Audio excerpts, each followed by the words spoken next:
Hello, ladies and gentlemen. Welcome on back to Upsurge. It's UML. We're starting a little bit late, but I do have a good explanation for that. First and foremost, we're going to go ahead and introduce ourselves. My name's Travesty, and I am joined here by the one and only, always energized Alt Battery. How are you doing today, man? I'm doing amazing, man. I'm really excited to come into this series. We got two of the top teams here in the Cloud Division, and already came off to a really exciting start. Yeah, honestly, I mean, I cannot believe some of the stuff that we saw in game one. Unfortunately, you guys did not get to see it. I do apologize for it. We did get to see a Yuumi jungle paired together with a Graves jungle coming out from GBC. Unfortunately, their Game Boy Colors did run out of batteries and they found themselves in a tight situation. They ended up losing one of their players. It was very tragic. That's what happens when you power your PC with a Game Boy Color. I do not recommend doing any of that. It just makes for a very bad time. And It's the RAM on unfortunately, that thing. it's got It can't be not even massive. gigabytes of RAM, no dedicated gigabytes for RAM. But it was unfortunate. So unfortunately, that meant that the Yuumi AFK'd. Thankfully for GBC, they had a close match because the Yuumi, when Yuumi disconnects, does not detach from their person. So just stayed on the Graves the entire time. GBC fought a hard fought match. Unfortunately, they lost within 10 minutes. And here we are. We are going into game two here with 8K taking the lead Yeah, as and we whew, have the standings kind of thrown up here. We were kind of talking about this before, but it feels like Cloud Division, right, is a little bit like it's not super competitive. We have a lot of these top standing teams, specifically, obviously, the two that we have tonight and First Blood Knights. And the rest of it is they're kind of fighting for that bottom spot. When we take a look across the leagues, right, we were saying earlier about UPL, even with that 100 Thieves bracket, it feels like it's still very competitive. When we take a look at UML here, the rest of these brackets are still very like on top of it. We're talking like even Ocean. I think Cloud. I think Mountain Division is actually really interesting with Baljeet Boys and Why Are You Running? I really like both of those teams. So mhm. I think it's really interesting that Cloud, maybe we're not quite there yet, but we're only in week 4. So I think we should. There's still some development that could happen. Of course, we are still like in that midway point of the season, and that does become a very vital point because this is where you start to see teams that are gelling together. They're starting to find their groove. They're starting to get a grasp of what the meta is and what their way to win the game is.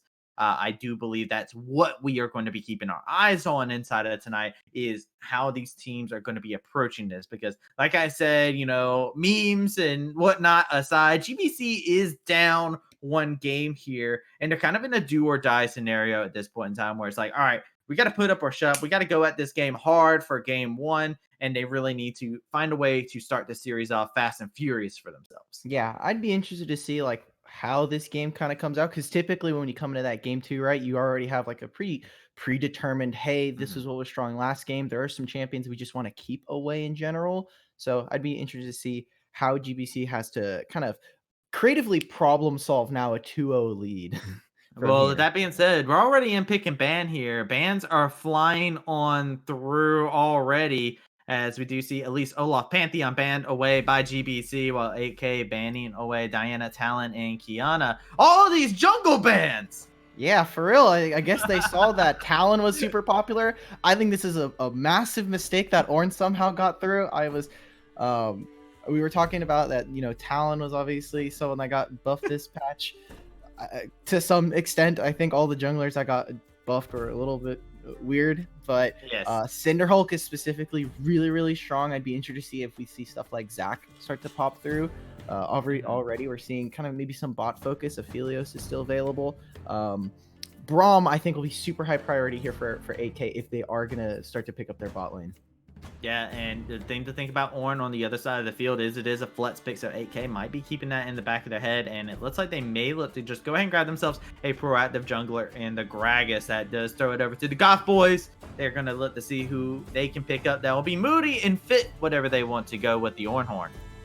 Yeah, I know, I'm thinking of like these new junglers that can start to pop up thanks to the buff to Cinderhulk, and I'm really interested to see what teams, if any, are gonna start picking up Hecarim. I think this is a champion that can really find some kind of victory or some success with that, being able to be flexible with Warrior and Cinderhulk, but probably gonna also just see Jarvan come out for Goth Boy as we see the bot lane start to be picked up as well.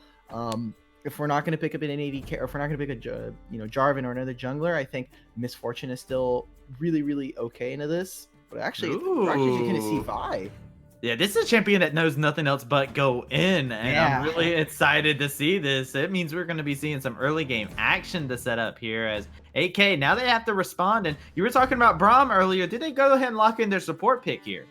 They could. Again, Braum would be really excellent into Morgana Ornn. They could also potentially look for a blind top laner, or I think even Set would be really interesting. Looks like they are just going to end up picking the pretty powerful Yuumi. Now, this is going to be questionable. Yuumi has been banned a lot, but not necessarily found too much power. We've seen it a lot with Ezreal specifically, so I'm interested to see how that 80 carry pool starts to get shrunk from here.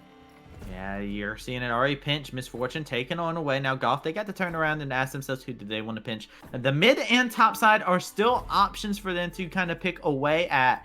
And this Ornn still has the volatility to kind of go in any lane that he pleases. Still got top and mid available to him. Yeah, I think Orianna would probably be on the next on the chopping block here for Goth Boys. They probably want to take away that. If not, you want to pick these somewhat meta blind champions. I think Zoe would be a really interesting way to kind of push away from that mid lane pool. Varus being taken away by AK I think is really awesome because I think this champion is super, super strong. And specifically with Goth Boys, they have this Morgana that kind of allows their team to really do whatever they want when you have that black shield. Now, Goth Boys, they're on their last ban, looking to finish this off, and then 8K, they're going to be looking to choose whatever champion comes out. Is it going to be the top? Is it going to be the mid? 8K has a couple options for themselves.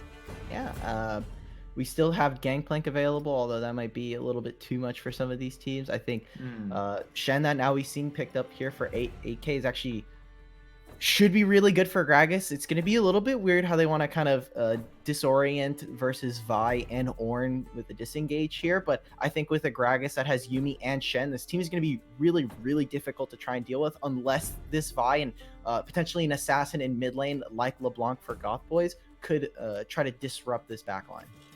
Does lead into a scary scenario. Caitlyn, looking to be hovered, is going to be picked on up. Did get a little bit of buff to the attack speed at the very beginning of the game, so it has been very nice for her laning. And Fizz! Talk about an assassin. That's a trickster right there.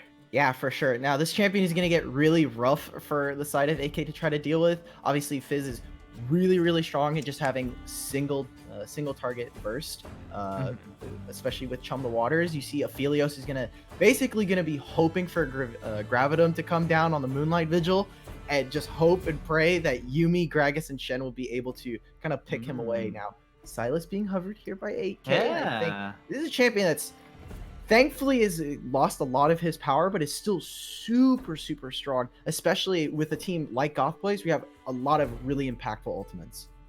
And it does draw into a question now with 8K, right?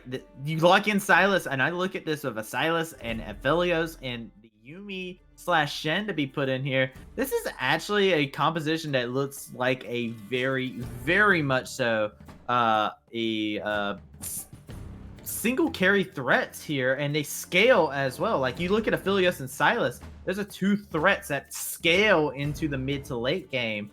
Not really known for huge proudnesses. Aphelios taking numerous nerfs to his laning phase here as of late. I'm so sad about these Aphelios nerfs, man. This champion is so like the champion is strong. Don't get me wrong. He does a lot of things. Doesn't do them quite amazingly, and all of them, master of none, jack of all trades. But especially with, like you were saying, Silas and Aphelios, I think these are really interesting ways to try and counteract Fizz and Caitlyn. You still have some of that range with Aphelios when you have Calibrum available to him. I am a little bit worried for 8K. You were saying, kind of not too many damage dealers. Obviously, Gragas is more than likely going to go AP, if not going for Cinderhulk, which is a little bit kind of unorthodox. But I am a little bit worried for Silas. Silas is going to have to step up into Morgana, Ornn, and Vi, and that is not going to be super pretty if he's not able to immediately find his target in Caitlyn or Fizz. That goes into the other point of what trajectory does 8K need to go into, right? Like, this is a team composition that we're looking at, and, peeling back does not seem like a good idea. This seems like a team that just needs to go forward and hope for the best and hope their carries don't get popped. That's hard to do with the points that you just talked about. Vi, Fizz, Ornn, Morgana. These are all champions. Just those 4 champions alone can single out a target instantly and make them hate life. Actually, I'd be really interested to see how AK kind of plays out a slower team fight, and also what dragons we're gonna see. I think Cloudra could be interesting. Specifically, even Ocean would be really amazing to see some of the see both of these compositions play around. But I think for AK, you have a really easy time actually trying to play a little bit kind of disengage, almost kind of like that Gangplank field where you want champions to come into you and you slowly let kind of them use their cooldowns. Goth Boy and Fizz really is going to have to find his target. If he's not able to within a certain amount of time, he's basically stuck there. You have that Yuumi ult that's going to push people and hold people in a certain area. You've got Shen who's going to be able to keep with Yuumi as well, keep people alive for a pretty extended amount of time. So if this team fight ends up getting drawn out a little bit too long, all of Gothboy's Clique's utility in that Ornn, in that Vi, and in that Morgana are going to fall apart as AK start to push back slowly with a lot more sustain.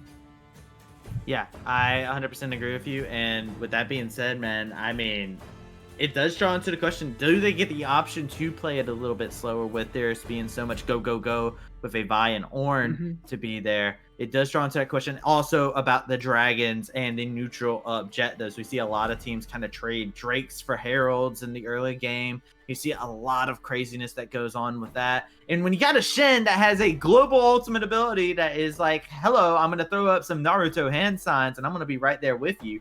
He is going to be the shadowy figure to really watch out, to really be a hard carry for his team if he's able to get good ultimates and have that cross map pressure. I'm just worried for 8K on how they're going to instantly transmiss past like 20 minutes. They're going to have to. This team feels a little bit wonky, right? Like you were saying, it kind of feels okay. Well, you have a Shen who you're waiting for level 6 to come through, but you also want to get an early head start against this team that has some pretty nice ways to scale later into that game with Ornn. I'm kind of confused with what they want to get across here. They have a Aphelios and Yuumi for that good laning phase, but you also have Shen who is waiting for too long, so kind of feels like there's a little bit of a mismatch in where they want to go. But I'm interested to see how this kind of turns out. Fizz is always a treat to watch, especially when you have people who enable him like Ornn and Morgana. Well, do you know what a treat to watch truly is? We are going to see something that is truly a sight for your eyes to behold, so be sure to stay tuned and check this out. Started with a vision of quality, a vision of uniformity.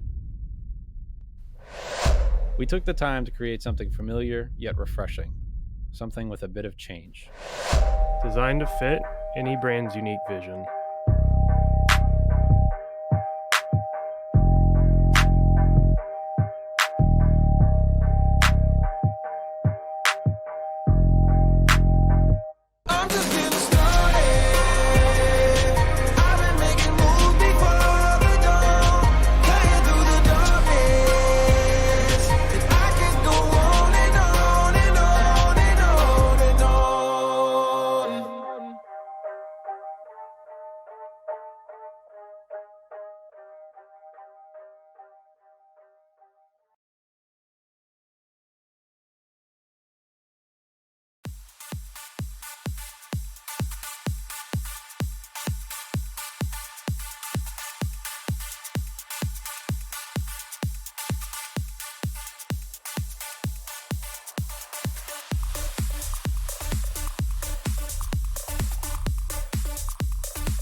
Welcome back, ladies and gentlemen, to UML. We are in game 2 over here. That's right, ladies and gentlemen, you heard me. We had a real slobber knocker over game 1, but we are going right into game 2 right now, as it is the GBC, the Goth Boy Clique, taking on the side of 8K. You know, I gotta say, their gameplay, they're looking to strive for that 8K quality. Quay.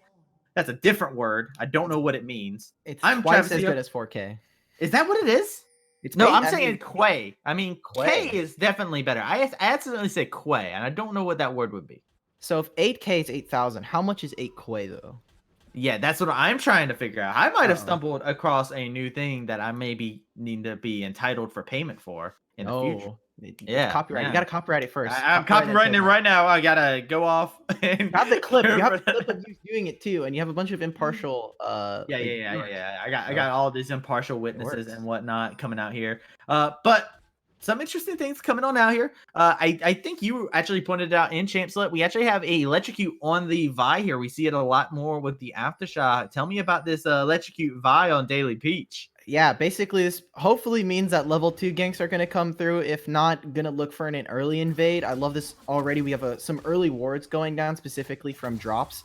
He's able to just put that down and immediately switch into the sweeper's lens. But this Vi is going to look to try and impact early game because she knows as soon as she goes into late game, no matter if she has a black shield or if not, or maybe she picks up like at best she gets the Knight's Veil, right? But if that happens, she's going in and she might not come out, but she's looking to just trade. So really, the first couple of lanes are not going to be too gankable. I think mid would be the easiest to impact, obviously, with Fizz trying to trade against Silas. But you have a kind of tanky bruiser fight up in top lane, and Morgana and Caitlyn is going to just constantly shove Ophelia center turret. Yeah, you got a ninja versus a man who drools on himself, and then you've got Hey, this is down a in the bot demigod, lane. okay? Put some respect on my name. Demigod that drools on himself. I'm I'll sorry, take that. man. You take that. I'll take that. But I mean, there is great gank assists from both lanes here. Like both junglers have good lanes to gank on all different sides here, except for the bot lane. I would say Gragas probably is like, I don't know about ganking the Yuumi just now, but see this Talon laying out so much pressure on the Boon, laying out the damage. But you also see how much he heals right on up, and he's already got the Conqueror going. As soon as that Conqueror comes out with Kingslayer, it's really ridiculous. This man just heals so much, and he's got that both of these corrupting pots. Interesting to note, Talon here on the Zed does not have any corrupting pot stacks left. So from here on out, that kind of HP that we're seeing right about now is probably going to be where it's at for a little bit. Boone still has his, so we could see a potential early kill as the wave is going to start to stack towards him and push into his favor. Now, we already seen early back from drops, able to grab the early Predator boots, and now both junglers probably going to be fighting over this top lane scuttle.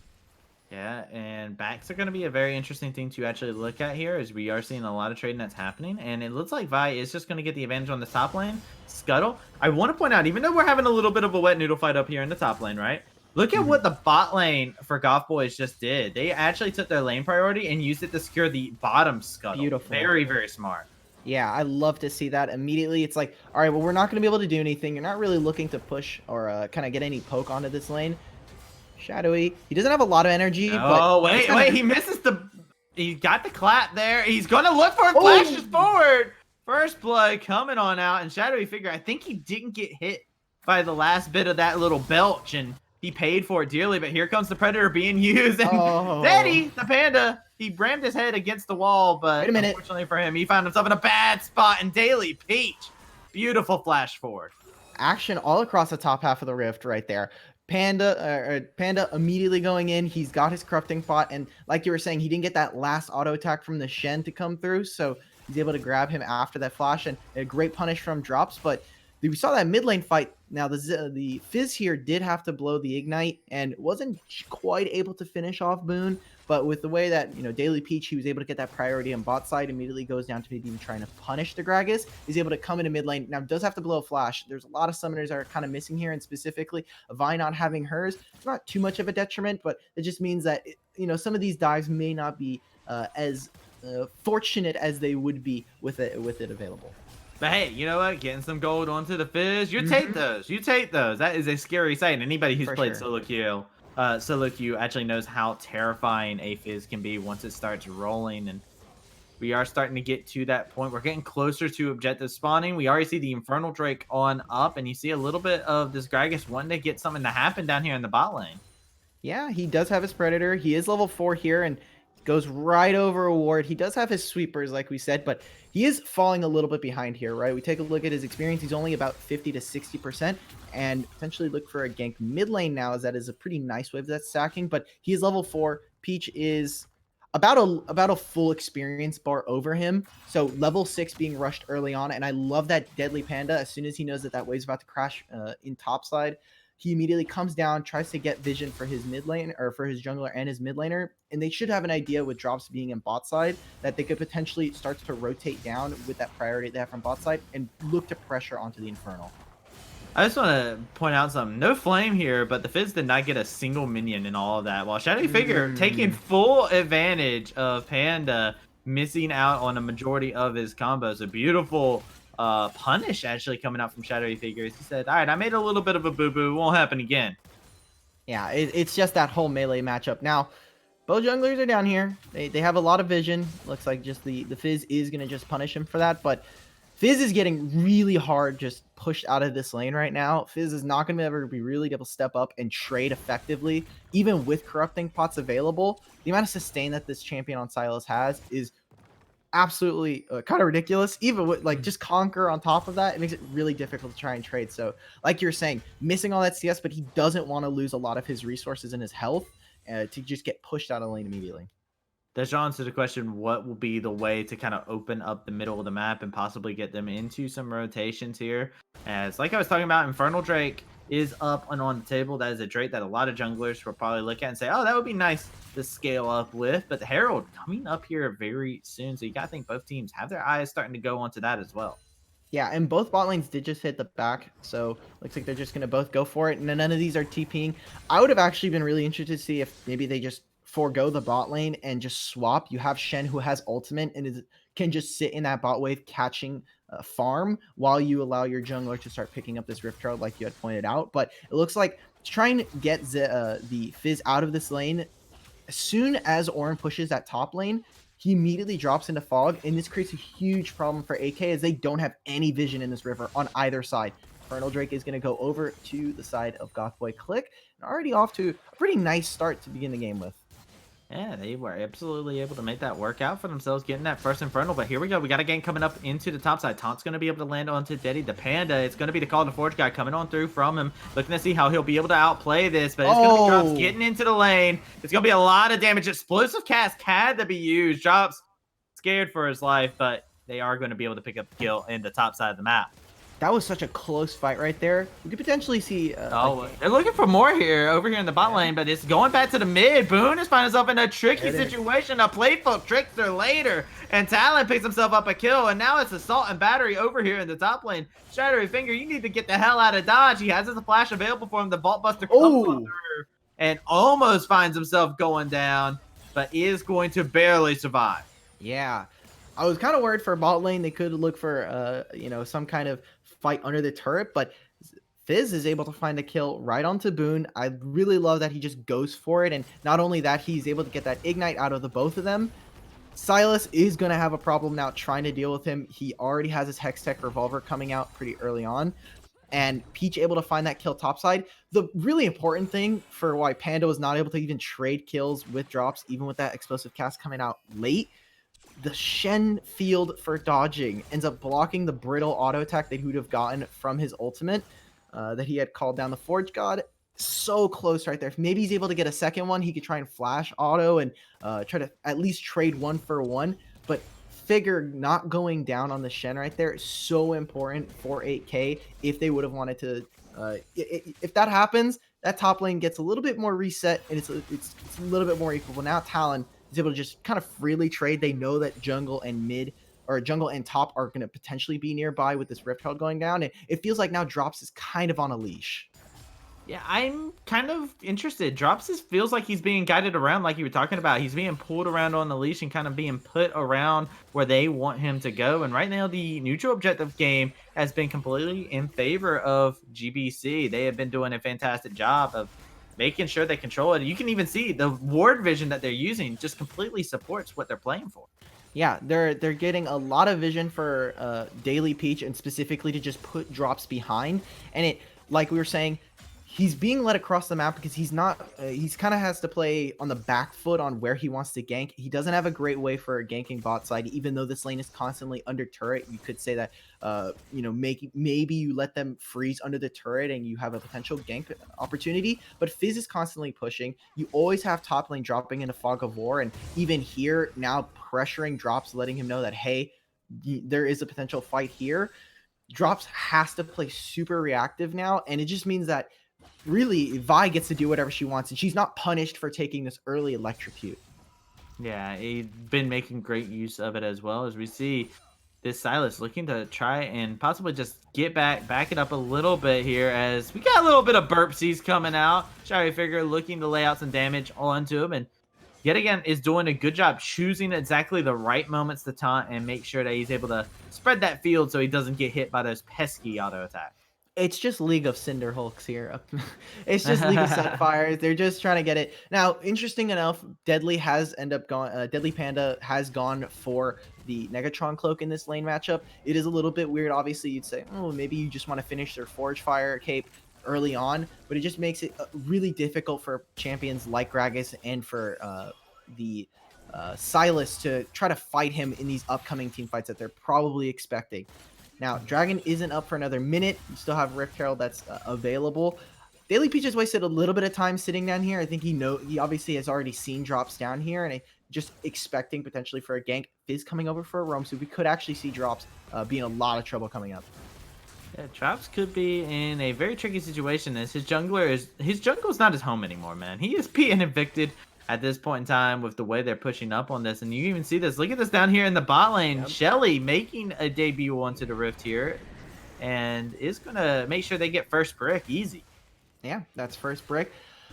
This is a pretty clean game so far from the bot side. I think both bot lanes are kind of playing it as well as you can. I think Aphelios is doing an okay job with just trying to mitigate some of this harass that's coming down. The important part is, how do we rotate this bot lane into a more impactful situation? Because now you have Caitlyn, who has all of those turret plate gold that's coming in.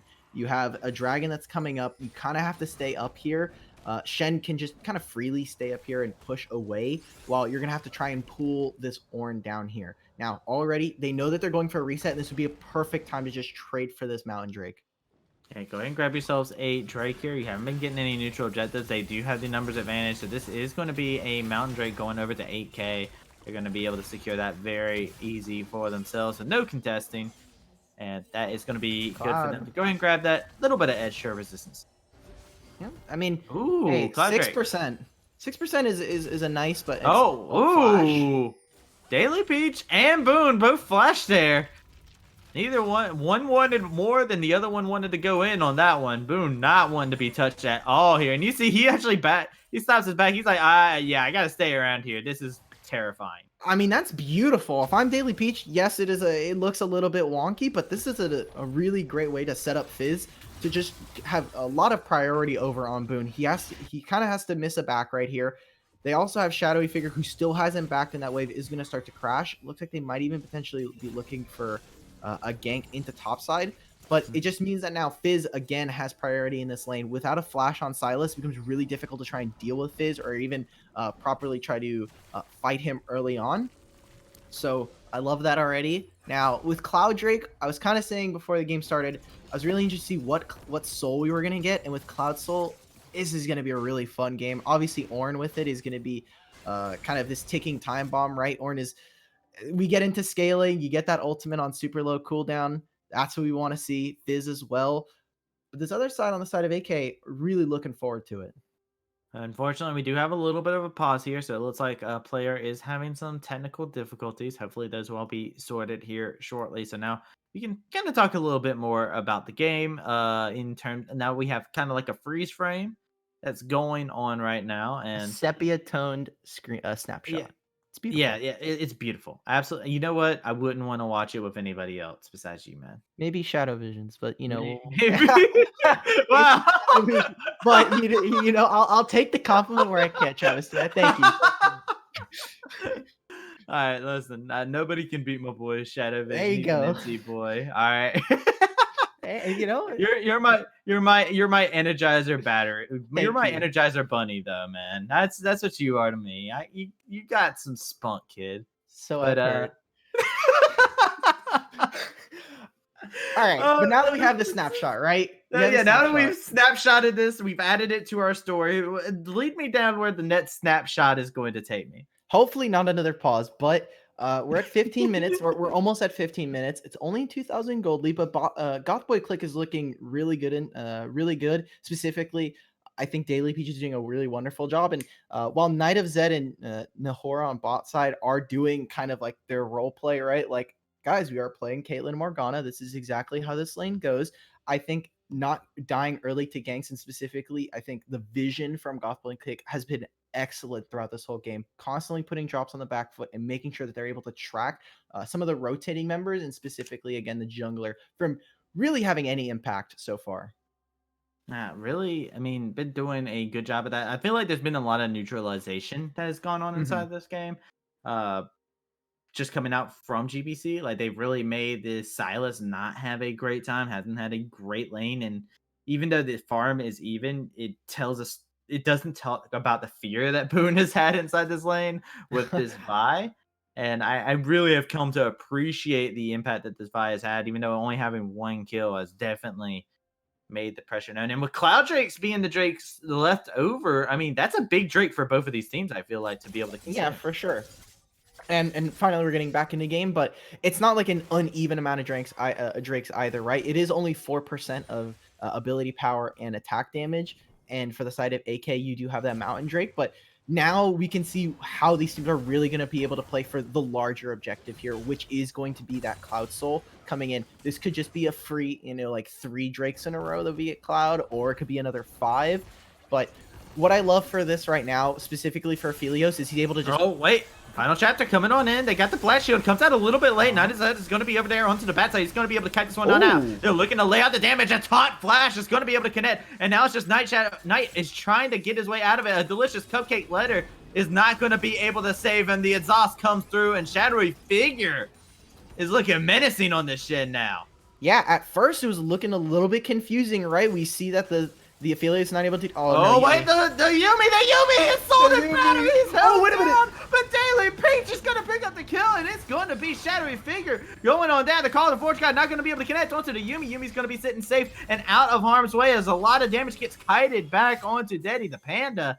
And all of a sudden, they are really just doing work right now. They're looking to lay out some more damage talents here now. They're looking to try and get this, but this is such a big mistake. Shadowy Figure is a man looking to take lives, and Shadowy Figure is not done with you yet, Fizz. He is looking for another kill. He's looking under the tower. He's going to be able to get it with one more auto just through it. Oh my God. Double kill. 4 kills putting up on the Shadowy Figure. That's just amazing tank gameplay right there. I mean, it's a 5-for-0 in the favor of AK. Now, and especially just get a turret right here. Come on out. They're going to be looking to do a lot more damage. Now, Harry's going to have to go ahead and use the stopwatch. It's going to feel bad for Boone, as Knight is going to be able to find himself a kill there. A little bit of a overestimating their abilities. They're feeling a little bit hypey after seeing what Shadowy Figure is able to do in the top side, but...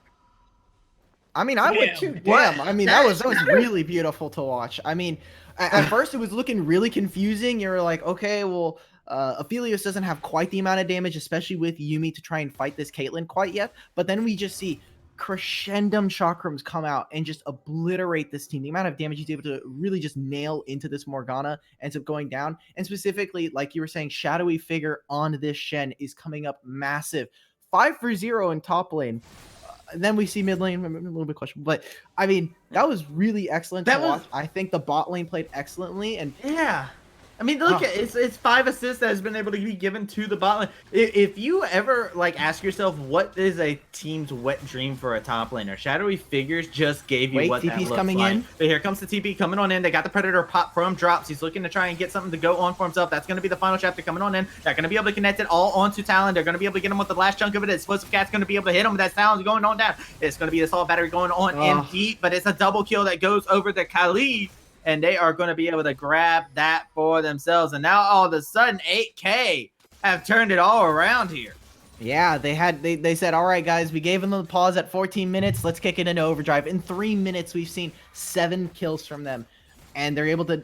They're not able to take the Rift Herald away. It kind of felt like Gothboy Clique had some communication issues there. They wanted to go for it, but then they stepped back, and we saw the damage that was going on to Rift Herald ends up getting really far delayed. Now, Daily Peach and Talon kind of have to suicide their lives, give them away just so they can grab the Rift Herald. But I mean, 8K has really turned it on in the past 2 minutes, and it's been really impressive to watch. Now, Cloud Drake is available. We're going to start to see these Orin items start to come online as he hits that level 11, level 12 mark. He does have an Abyssal Mask here, which I think is really interesting, but he actually has to be in range versus the Fizz. Now, they might just be willing to handshake this away as Orin pushes into mid lane, but with where the positioning of the jungler is right now, I think it's really dangerous for 8K to start this up.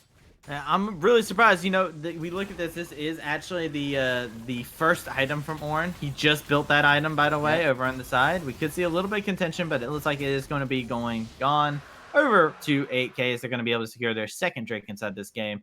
I do want to ask you, Vi, right? You and me, both height, going in.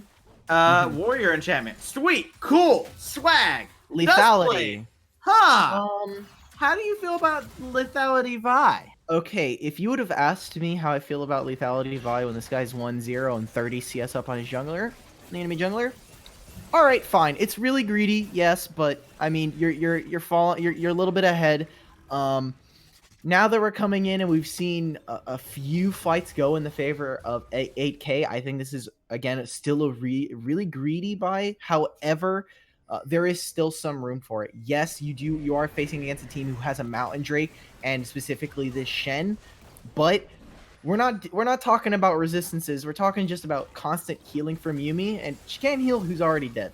So gonna be interested to see how Vi gets through onto the backline, because so far haven't had too much success. Now Rift Herald, are we gonna name the second Rift Herald? I'm always a big fan of calling him just Herald. Yeah, it's Herald. It's Herald. Okay. The first one is Shelly. Second one is Herald. That's canon. It is lore. We legitimately have a lore god inside of our broadcast. Exactly. He will shoot the badass if you lore don't. guy. The badass lore guy. Yeah, the badass lore god. The biggest thing, right, is if you insult the lore, he will smite you. It's by just muting us. Yeah, he will mute you. He will server mute you now. He will server mute. If you do disrespect, don't disrespect the lore, okay? Orin's a pretty badass champion lore-wise. Nami is as well, but all right. So I'm getting some upset calls right now. But so far, okay. So 8K, they're doing well for themselves. Top lane, bot lane, looking amazing, right? Boon and drops. You got to get into this game. You got to find ways to get in. I think with this early sweepers that we saw, I think that the vision has just not been there for 8K, and they really need to they don't even need to do all that much. You're playing Gragas, you're just going to be utility ultimate at this point. I love that they're just stopping his back constantly, saying, you might not be able to. Oh, wait, but Naru's looking like he might get caught out. Daily Peach is looking for someone. He's going to be able to get the assault and battery onto the backside. It's going to be Yuumi. He's going to find himself getting caught out. Now, Shadowy Vigor's going to be able to jump on into Talon. He's going to find a double kill as he just pops the Yuumi. And now, all of a sudden, they get an excellent catch. And here comes the Call of the Forge guy. Daily Peach is going to be able to catch out drops. Call of the Forge guy going to be able to connect onto 2. Daily Peach is looking for something. He's looking for more. Shadowy Figure going to be able to get out of there. Boon's over here on the side looking for a possible assassination. But they do realize they just have to rotate on out of there, as it is Paul the Baron looking to be secured over here from the side of GBC. That was a really forced fight coming out from the bot side of 8K. Aphelios and Yuumi try to step up Gragas as well, but kind of just feels like they're not in the right place. Also, they didn't have complete information. Shadowy Figure looking to try and collapse on this, trying to do something. He's tanky AF. He a thick boy. And he's looking at this. There's a lot of damage actually getting put in here. Silas is over here. They're looking to do some more. Aphelios has respawned now. Shadowy Figure is in the middle of this. The Chaco is there. It's going to be GBC getting it. Boon's going to be able to find one target over onto the backside. Boon is still looking for more. Talon's going to be able to get out with his life and go on a killing spree. Tot not going to be able to connect on who he wants, but Daily Peach is going to be able to find his way on out of there. And the Yuumi secures the kill. And that is just going to be 8K finding ways to pick up 2 kills on the back of that. Yeah, a prowling projectile ends up finding its mark right there. AK able to pick up 2 kills like you were saying, but a really nice Baron for them all around. You still have Fizz, who should be dropped into this side lane. I don't know why they keep trying to find these fights. Boone goes a little bit too far. Yes, he's able to try and trade at least one of these kills, but really it just feels like that was completely off on timing. You have Gragas, who's not quite there yet. He doesn't have his Predator up. They are going to potentially, in 40 seconds, look to try and get a second Cloud Drake for themselves. But 8K, they are finding ways to get scrappy, but it's not necessarily the right kind of area where they are trying to find some success, because Boone is really just not finding his mark this game, especially against this Fizz who's already ahead. You know, if we were going to honor anybody inside of that, I would definitely say we have to honor the fact that you see GBC, they immediately recognize how disorganized this side of 8K was in that instance and immediately jumping onto the Aphelios Yumi. I think we have to talk about, even though, yes, 8K made a huge error there, big props to being able to see the error and immediately jump onto it. Now Boone yoinking the ultimate of Vi, has Assault and Battery inside of his pocket, and we are looking at a setup for a possible fight as Daddy the Panda is off on the side lane and might be looking to TP here sooner rather than later. If I'm GBC, I'm willing to give this up. You have Baron, utilize it. You still have it on Morgana and Fizz. TP's coming in now. Oh, they stole it! Oh, even better. However, you do give over the TP, but I mean, that is a pretty, I mean, I'll take that, right? Like, it's a free, hey, thanks for the Did he leash, stole right? that with the auto attack? It's the Infinity Edge. It's the Molten Edge auto attack. Great job right there from Knight of Zed to able to get that. Yeah. And look at that. I Top mean, hit still go down. yeah, they still get the top tower off of all of this. They got the setup that they needed to, and this is just all in all really poor for 8K here. They're kind of on the back foot, and you gotta kind of think, what's their mental going in right now? They're like, all right, there's some Baron, there's all this other stuff. We just lost Drake. Okay, We have priority over the dragon. Wait. I don't have an additional amount of cooldown reduction on my ultimate, guys. What's happening? This is a bug. You have to do another pause. However, I still think that was a pretty sloppy fight for, or a sloppy kind of situation for Gothboy Clique to find themselves in. You have so much Baron that's just kind of being wasted on this team. Yes, you lost it on Timbers.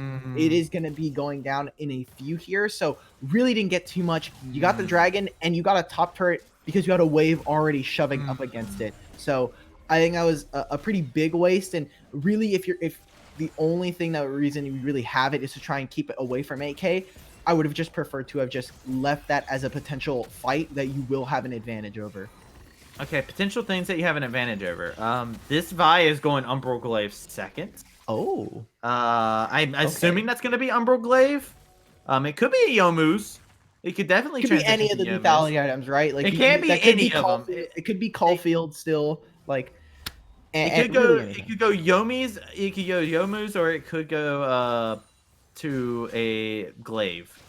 Glaive sounds like it's the most smart big brain move, in my opinion. There's some weird builds here. I actually don't support the Shin's build here either. Going straight for the Warmods, I think in that hugely. No T-Mat. Yeah, not only that, like, I mean, yes, you can maybe make the argument that the Sunfire is already there, but I think this Warmogs is really just awful itemization. I think there's a lot of other things you could potentially go. Knight's Vow could be potentially one of them if you really want to get kind of technical with it, but these fights are not being decided by really long, drawn-out fights where Warmog's regeneration, where Shen's going to drop into fog, come back in at full health. That's not where these are being decided, so I think it's really greedy, and I don't think it'll be punished specifically for Shen. We're going to have to wait and see how it kind of plays out, but like you're saying, itemization for some of these champions are weird. However, for the side of Gothboy Clique, you have a lot of item upgrades that are coming in now. You already have, like we were saying, that Molten Edge. You've got the Zonius Paradox here. Not the best, but still you get a lot of gold efficiency from it. And I think the next one coming up is going to be the Yomu's upgrade for Daily Peach. I didn't think I was actually going to see this. It was a Yomu's. I thought it was going to be the Umbral Glaive. Yep. Because it's so good on junglers. I love it. I love it. And it's going to be the Yomu's. And it makes sense. Like you said, it's it's the Ornn item. I get it. I just wanted the Umbral Glaive. I think I it's a would too. cool I jungle would too. itemization. It's great. I love that item. I don't love it on Vi personally, but I mean, yeah, we're gonna I think the talk about item is champions cool. we don't love it on. Yeah. I think the one of the bigger problems here for AK now is, yes, you do have some parts of the map that are still very strong. I think Aphelios has already crested that point now with the Infinity Edge and with Essence River available to him. But how do you continue to scale and potentially even keep up with Goth Boy? Is, like we were saying, that Ornn is a ticking time bomb. As soon as he gets that ultimate available, especially with all these Cloud Drakes coming in, it's going to be really difficult for them to find team fights. And just if you get to 6 items and we scale out to 40, 45 minutes, you guys are going to have an item disadvantage just because of the ornaments. Those ornaments are the deadliest decorations to see in your enemy's inventory. They do give a good bit of increase in stats and whatnot, and it's just so much free gold to be able to have. Baron is back It's free on real up. estate, right? Like, And it is free real estate, yes. Baron's back up. We're going to have Drake going to be coming up here very shortly as well. So both neutral objectives will be on the field here very shortly, and it does draw into the question, how do these teams want to rotate, as everything's really still very even? yeah, this is a great position if you are AK. You got that free teleport away from the Ornn, so Shen is able to just freely sit in a side lane. If anything, I'd actually like to see him sit top lane, start catching waves, and while this bot lane is able to be caught, it'd be really easy for someone like Boone to just sit in bot side, catch that wave that's going to crash into the turret, and look to potentially fight. Now, Gragas is going to try and contest for some vision, but if I'm AK, just forget about the Cloud Drake. You're not getting a soul on this point. It's not soul point. You'd be willing to give it away. You still have that wave topside that you have to catch. There's a lot of CS and experience that's just being given away. And I think if you're able to get priority in some of these lanes, you'd be willing to take it now. Oh, here we go. That's going to be the chum being thrown out. Chum in the water. It's going to be a Call of the Forge guy coming in from the side. It's going to be them grabbing another Drake for themselves. They leave Ornn by himself. He is going to be Zanya's in the middle of all of that. It's going to be Assault and Battery going on to Boone. Lots of damage being put onto him. Daily Peach still looking for some more action, but they're going to find the body slam. This fight is super scattered for GBC. There's the flamethrower on Kali. They are looking for more. Deadly Panda is in a bad spot. The Predator popped the cask. He's a little bit drunk on Drops. And Drops picks up the kill as there's only 2 members left of GBC. That was looking like an amazing fight here for 8K. They're able to steal, or they, for Goth Boy Clique, you're able to steal away the dragon. You say, okay, cool, we're willing to give that away and just back away into mid lane. But then this amazing fight from 8K, not able to kill the Aphelios and the Yuumi quite fast enough. And with Shadowy Figure just sitting there as a stalwart defender, they're able to pick up 3 kills. And now they're able to pick up a dragon, or sorry, the ultimate dragon, which is the Baron here, coming in. Now, how are they going to be able to use it with a bunch of lanes that are shoving into them? We have to wait to see. But that was a great fight, specifically for Aphelios. I feel like another thing to look at there too, like if we are going to go back to the honor/report thing, I honored the GBC earlier. I'm going to report them this time. Because why the hell are you going on to Boone right there? It's the question mark I think a lot of viewers are going to ask themselves here. They full out went off their Boone instead of Aphelios. And when you're playing this kind of Vi, like this is a Nocturne Vi. Like I refuse to believe this champion, he thinks that he's playing Vi. He is playing Nocturne. So it's Nocturne with no vision denial. You dive onto the AD carry. Let's just go ahead. You just get the satisfaction of just sure-yuking them in the air and then slamming them back down. That's all the satisfaction you get when you play Vi over Nocturne. And you need to be going on to the AD carry. Boone is not the threat you need to be watching for. Yeah, we saw that fight was really spread out specifically around this bot side tri-brush on both sides. And so now we see, it looks like they're just going to push towards mid lane. Even you have a Baron in bot side. This is a really weird call to go for if you're on the side of AK. Why are you fighting for tier 1? Yeah, I don't get that. This is standing gold. You don't need this. An inhibitor is going to be what you have to pay. That is your price. Is it worth it, 8K? Are you going to be able to pay dividends if the Shadowy Figure says he's going to be able to collect some money from the corpses of these minions? But Deadly, the Panda, is going to find himself hitting his head up against the rock. The Shadowy Figure going to be able to push them on off, but now Talon just looking to stop them from being able to recall. Talon going to find himself with the explosive cats pushed up against the wall. They're looking to turn this action on around. Talon still in a tricky spot. Chum in the water is going to be able to come on through as there comes the assault and battery laying out the damage. And it's just going to be Boone finally find himself in a bad spot, but he heals on up. He finds his way. He finds an escape path. He finds the Yumi. He finds the Aphelios, and now Denny the Panda is in a terrible situation. And Night ticking away. The Moonlight Vigil coming on in, spitting hot fire as they are looking for more. They're looking to get the catch on Night of the Zed, but it is going to be no kills happening for either side. That was such a confusing, like, just sequence of plays right there. You trade over this Infinity Edge or this inhibitor, and now they're able to even start to break onto tier 2 here. They have a pretty massive mini wave stacked here for the side of 8K, but I don't think they're gonna look to push it on too much forward. Now, the really important thing in a lot of these fights, specifically the last two that we've seen, is how Shadowy Figure's using the Stand United and how Gothboy Clique are kind of responding to it. Constantly, there's a lot of CCs that's stopping him from ending that TP, right? We see that ultimate right there. He actually gets trapped up in mid lane by Caitlyn, so he's not able to immediately show into the fight, even with a Zhonya's up boon. But these fights are really confusing. The gold is still within 2,000, even with the Baron available, which is just now dropped away. Mid lane is going to constantly be pushing in favor of Gothboy Clique, but it kind of feels like with the advantages that GBC are finding, 8K are still kind of, honestly, they're responding. They're They're definitely responding in some way. It's a very interesting game, right? It's a game of really and truly we're seeing two teams making mistakes back and forth, and one team capitalizing on the other team's mistake, while then making a mistake of their own that is immediately capitalized by the other team. It's a very, very interesting situation. As Cloudtrek is coming on up, they're looking to jump onto Talon here. They have to be careful of this. They are looking for a situation here. Ornn is going to be able to TP on in.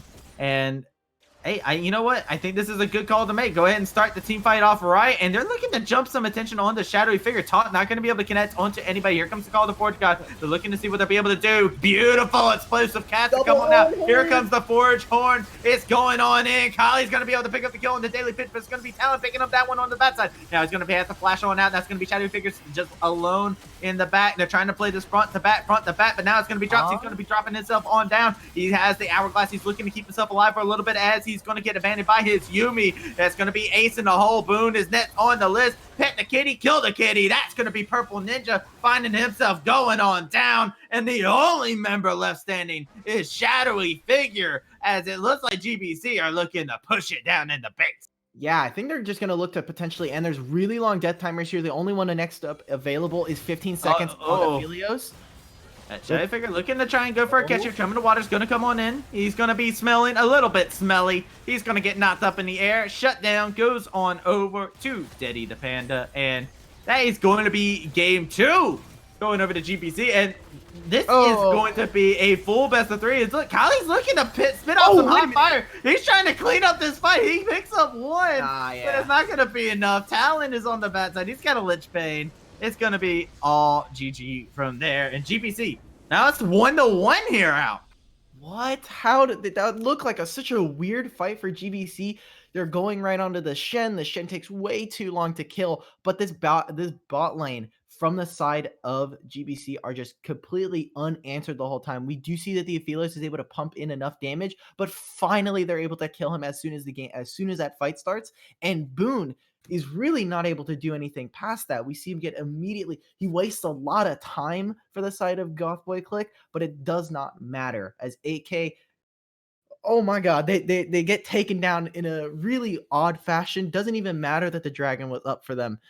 The TP at first was really, really preemptive, but they found the victory even with double Ornn horns coming out. That was a really confusing fight and definitely not the cleanest that we've seen. Yeah, I feel like there's just a lot of things that actually went on there. There was a lot of good plays that happened there as well. We saw Drops having the presence of mind on Gragas to use his disruption properly. I think that's a big thing to take note of. Even though he didn't have a fantastic early to mid game, you did see him actually use the ultimate responsibly and the way it needed to be as a disruption tool against this team. So you got to say that. But I feel like one of the big things you and me both looked at right before the game even started, the composition, right? You look at this composition here. Shen can only save but so many lives. Yes, he's ended the game 6-2-8. He started off the game 15 minutes in with 6 kills. And he wasn't able to transition that into much else because his his damage is dead. Yeah, I mean, and specifically, there needed to be a lot more play around Boone here. Only having 2 real damage carries is not going to do favors for you against this team. And coming into game 3, I think we're going to have to see some prioritization for mid lane and specifically for Drops and Boone to really turn it up between mid jungle.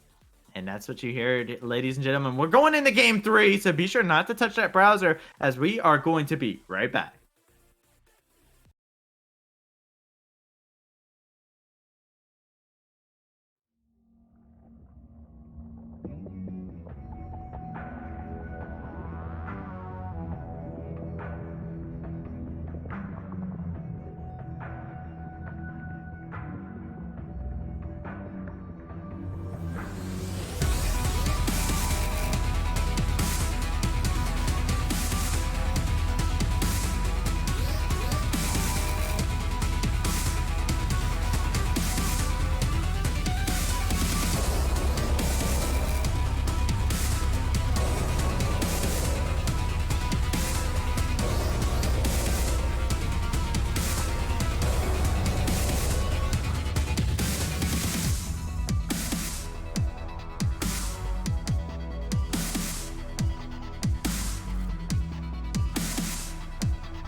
Hello, ladies and gentlemen. Welcome on back to UML. We're in week 4. We're in game 3, baby. That's right. I said game 3.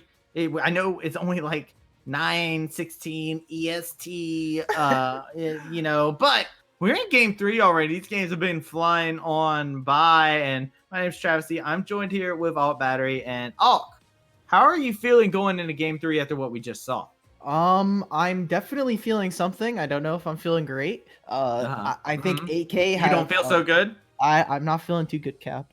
I'm not feeling too good, Mr. Stark. GBC had a really great game. There obviously was a lot of mistakes, but I think that there's still some potential for this team as we get crest week 4 here. Specifically, I think 8K need to be able to kind of unlock their bot lane, because while they did have a pretty bad matchup, I think that Kali and Purple Ninja did amazingly on this Aphelios Yuumi and really tried to do, and specifically Shadowfigure did an amazing job. So I'd be interested to see, I really want to see how Drops and Boone are unlocked in this team. And if they're not going to be unlocked, put them on utility champions. Not this Gragas where we're kind of going AP, we're kind of not going full AP. Put them on something like Jarvan, Sejuani, let the mid laner play like something super shove. I think Syndra would be a really interesting pick. Really just make sure that if these members are going to be kind of put on the weak side, make sure that they're at least adequately available as the game continues to scale. The interesting thing to take note of is it also is because we're switching sides here. So now GBC, they have the chance to actually counterpick here. And when we saw them counterpick last time, their counterpick option to go into the Fizz was a Silas. Mm-hmm. I agree with you where I feel like we need to see them go for something that's a little bit more shovey. Yes, a mage is hard to play into Fizz. A lot of them are very difficult. But there are champions like Rise and whatnot that are very, very popular inside of the higher elos and whatnot that a lot of these mid laners should be able to whip out at any given point when it comes down to it, and could have possibly been a big saving grace. But I digress. We're in game 3. We're going into it, and I am very curious to see what other champion that we're going to see. Our boy Peach, Daily Peach, he likes to play champions, but build them like they're not. And I'm really looking forward to seeing what the next Nocturne champions. Time, right? Big brain. Yeah. I do think that Ornn is probably going to make it through pick ban again, as neither of these. I don't think that if you're on the side of AK, you're probably not thinking that Ornn was that much of an issue, although you could definitely make the case that it was. I think that champions that we are going to potentially see to get hit on this list, Yuumi is possibly one of them. I think that the Silas actually did pretty okay going in. Obviously, there was a lot of jungle interference, but so far from what we see, I think we're just going to see a repeat of these bans. Elise, Olaf, Pantheon, Diana, Talon, Kiana is the first 6 from last game. Yeah. So possibly just going to look for a repeat. That's a lot of solo lane presence and jungle. I think Olaf is just completely broken if they would have gotten that with Yuumi. But yeah, it is literally just a complete repeat of the bans here. Nope, it's not. Ornn, thank God. Ban. Okay, Elise is left open. All right. I actually like this out of the list of junglers. If you're going to leave somebody off, leave Elise off, because Elise can very much so be a trap if you draft it incorrectly and then play it incorrectly. Yeah, really there's still some really strong solo picks here that you can just pick individual. Aatrox could be one of them. I still love this champion, really strong, but it looks like they're just going to pick bot lane. Aphelios is still available. Varus is something that we saw got taken off the table pretty late into the ban phase last time, but there's still really strong AD carries available. Braum Lucian could be one of them, Nautilus, Leona. So I'm interested to see what Goth Play Clique are here and ready to draft. Well, you can't be a goth boy and not play Aphelios. I think that's the rule of the land. And you can't be a goth boy without playing Braum, right? Like, that's just the law of the land. Like, look at Braum. He's the definition of a goth man. But, I'm just so confused. Why was Braum not available? Or why was Braum not taken against Ornn and Morgana, but against Misfortune with no other picks available? That is the first thing that pops into mind. I'm so confused as to what. I mean, we're already making better decisions here for the side of Goth Boy Clique, so I'll handshake them at that. Zyra being picked up. This is a mage. I love mages in bot lane. As much as I hate playing against it, and probably every other person, like Zyra, Vel'Koz, Brand, these are so powerful, but they're just getting kind of swept aside because they don't have that same engage and tankiness as champions like Nautilus and Leona. Yeah, and you see the J4 that's going to be picked on up. They were listening to you, man. That's beautiful. And, oh my god, I'm loving this from AK. This is great. I love this draft already. Ooh, but So GBC, they're looking to grab themselves up this Echo. This is a flex pick. Can go to the mid, can go into the jungle, and can have some strong priority. So more than likely, we're going to see this in the mid lane. But yeah, this is Echo. Remember, the Echo did get a nerf to damage to monsters, just so it kind of is a little bit tuned back. Echo's still very strong. It will knock down his clear a little bit. Now, top lane is where we're going to see probably the next couple bans. Vladimir is still available. You see Shen being taken away. I wouldn't be too surprised if we see something. Set's probably not going to see any play, although this would be so great if they are going to try and take top laners.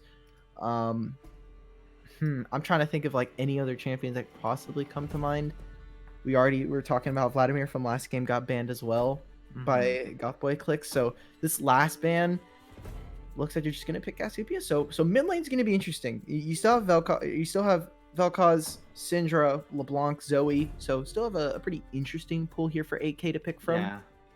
Yeah, it does leave into a very interesting point too with GBC, where we talked about the Echo could still be in the mid. They're saying, AK saying, we're not chancing anything, and look at this Set being picked up. I love this pick currently because he is so freaking strong in most matchups.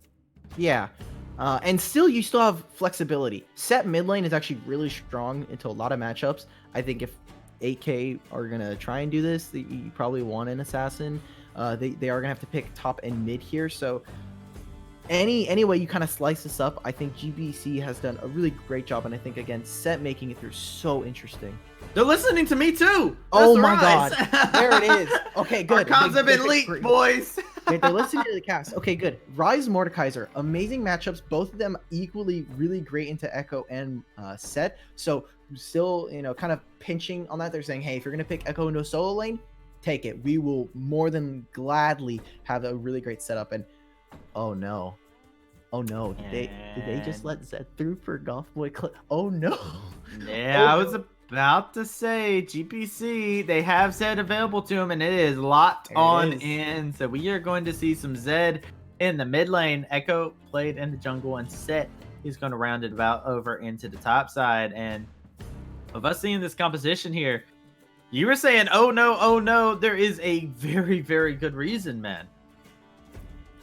Yeah, I mean, if you see the Zed, now this could be Zed jungle, guys. We did just see it get buffed. All right, yeah, Zed just get a buff in the jungle. It's not, but it could be. It's not. Look, if we're really gonna get spicy, right? It could potentially still be that Zed in the jungle. However, Zed into Ryze is a really fun matchup. I'm not gonna say it's very great, especially early on, pre-level 6. Ryze is gonna have a really difficult time even first item if he's not able to kind of stack very quickly on that tier. 15-20 minutes comes around, Zed is going to run over this team. And the really fun part about this for 8K is they do have the Ryze, and everyone likes to equate Ryze with split push power, yada yada yada, but this champion does not actually really start to come online with that split push until the game gets to 45 minutes, and that's where we see it very, very strong. Now for 8K, they do have flexibility. They can still throw a Ryze into that top lane and get him away from Zed. Yeah. Where Mordekaiser, pre-rework, Mordekaiser into Zed was one of my favorite matchups to watch every single time. As soon as Zed tries to do anything, Mordekaiser just deads that immediately. And now with even the post rework, Mordekaiser has an okay time. Zed is still very difficult to deal with, especially for Mordekaiser, even with that shield from your W. So Boone, yet again, is going to have a hard matchup, but not necessarily impossible. It is going to need jungle assistance. This is not another game where we're going to have to see drops go to another lane or be on a leash. He needs to actively try to influence Boone and make sure that he's not set too far behind. And if you're not doing that on J4, what are you doing, right? This boy is the king, right? He's the fresh prince coming through the jungle, and you really gotta put some respect on Drops' name if he's actually able to get some ganks off and get these lanes going, because you were talking about it earlier, Mordekaiser, the juggernaut in the mid lane, it looks like, and Shadowy Figure's going to be playing Ryze, had a fantastic game on Shen, Rise is a terrifying pick once it gets going as well. And over in the bot lane, I mean, you got tools to gank it this time. A Zyra is fantastic to gank. The only problem we have to look at in that regard is which lanes does he get to go for here. And I think for me personally here, Alk, I'm looking at this top lane saying, Rise in the set. That might be his best shot at getting a heavy start going for his team. Yeah, I mean, Set's going to have, I think, an okay time trying to face Rise. He isn't too far punished. Yes, Rise typically does keep him at arm's length, especially if he has something like Phase Rush. He's going to be almost impossible for Set to try and fight Rise. But I think there's a really interesting matchup here for the side of Gothboy Clique in general, for them to make an argument to potentially just go for Hex Drinker early on, get those Mercurial Treads early on, and just stack a lot of magic resist. You have Mordekaiser and Rise on these solo lanes, and Zyra also puts out a lot of damage. Like you're saying, since we are on blue side for 8k, I wouldn't be surprised if top lane is going to be a lot of focus. We saw it last game where both of the junglers were going to start to path towards that top side scuttle, and Rise can provide a lot of great gank assists with that Rune Prison. So Set is going to have an interesting time. Gothboy Clique is going to have to find a way to try and problem solve top lane, because otherwise this top lane's kind of dead in the water as it stands.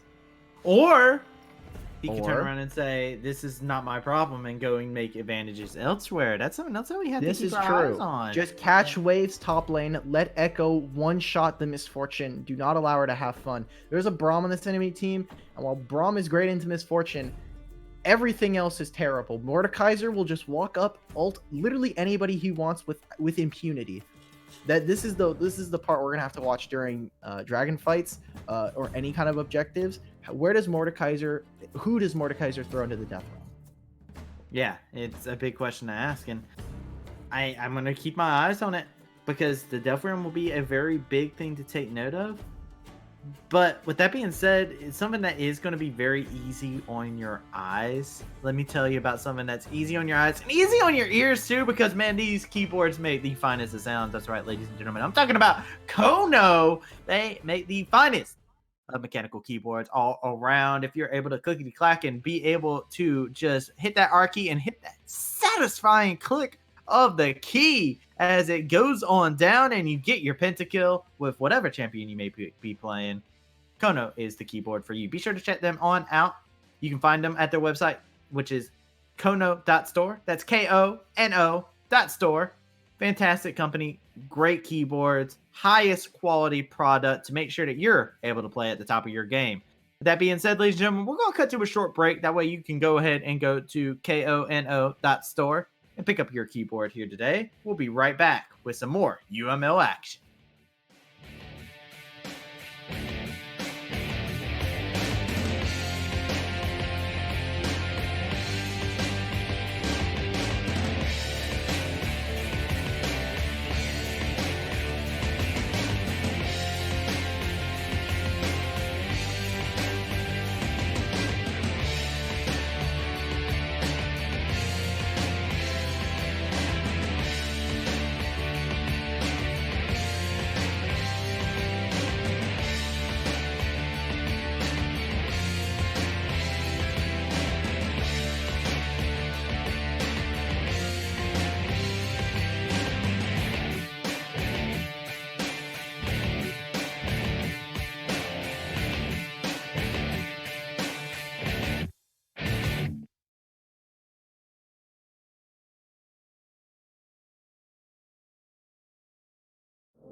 Welcome back, ladies and gentlemen. We are in game 3 of UML. This is the final game of the night, and we are going to be hitting it fast and furious. I'm Travis D. I'm joined here with Out Battery. If you're just now joining us, and let me tell you, you joined at a good time because this game looks like it could get very bloody with these champions that have been selected. Yeah, I mean, Echo Zed, we see Rise as well. I think this would be really interesting to see for how both of these teams are going to try and find their advantages.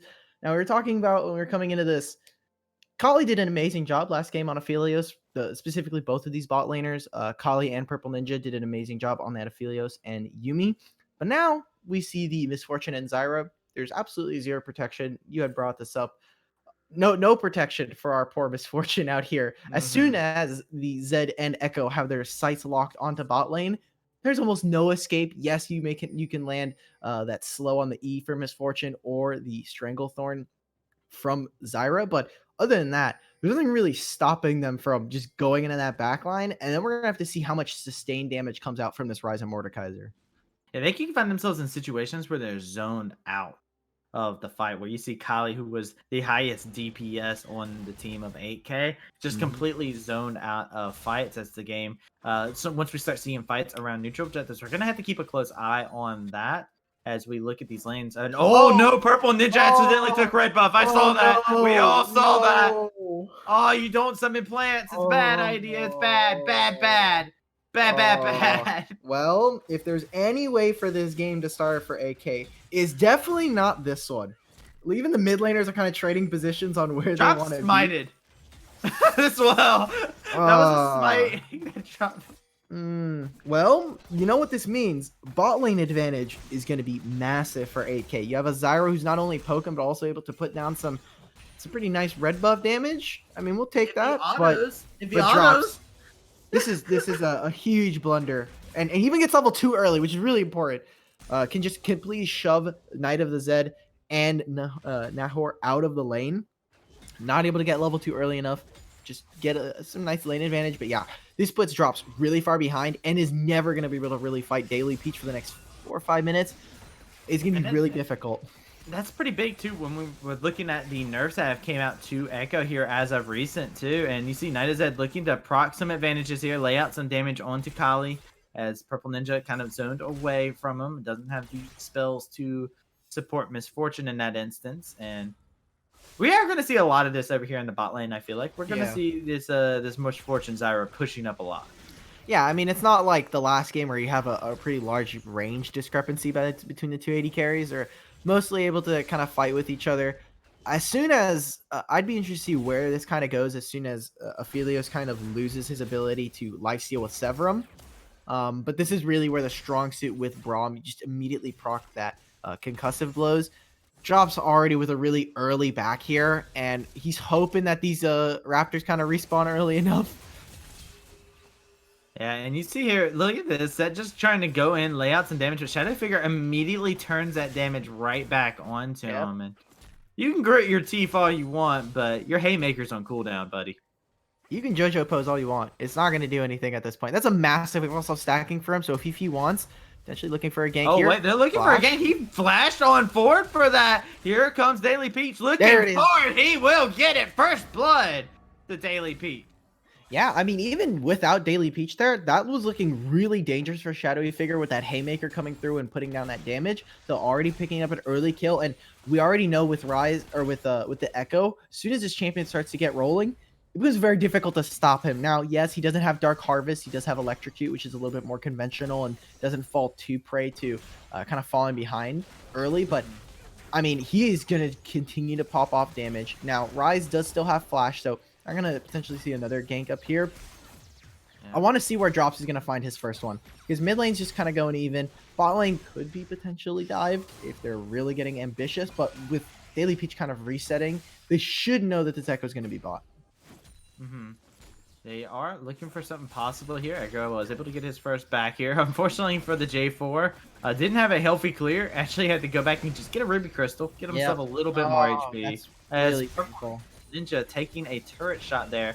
Looking for a possible dive. Echo's down here in the area. Knight of the Zed needs to be careful. Get snared on up. Here to go. The flag and drag drops in a terrible situation here. He'll use And that's a kill for a kill. Talon has ignited over here inside the mid lane, looking to put some pressure onto Boone.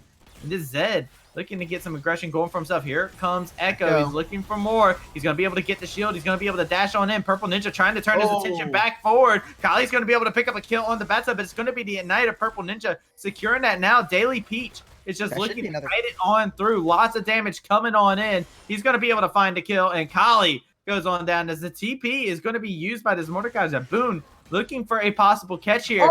And Daily Peach just beautifully backsteps Boone and doesn't get hit by the claw.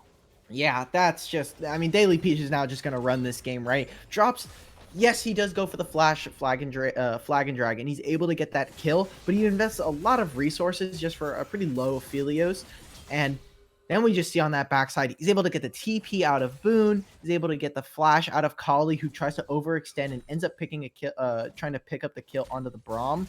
But man, this Echo's already going to start slamming heads. It's only 6.5 minutes in.